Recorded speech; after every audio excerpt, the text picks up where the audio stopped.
Now we are going to start with an electromagnetic wave theory, right?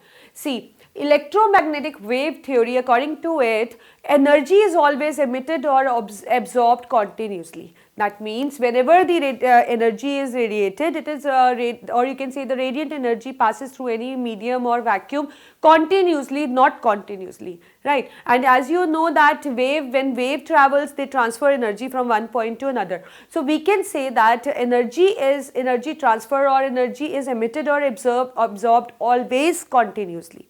And when we talk particularly about the electromagnetic wave, which comes under the electromagnetic wave theory, so electromagnetic wave can travel through medium as well as through vacuum. So these waves can travel through medium as well as through vacuum.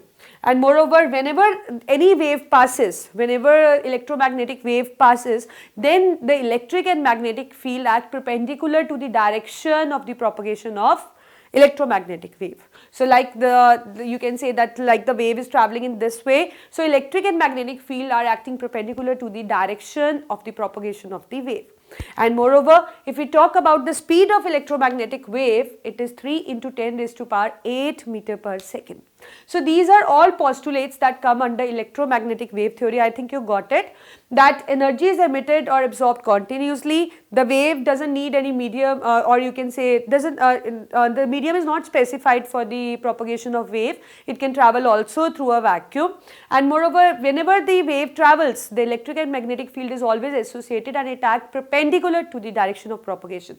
And moreover, the speed is just equal to the speed of light in air, that is 3 into 10 raised to power 8 meter per second. So these are all postulates of electromagnetic wave theory, right?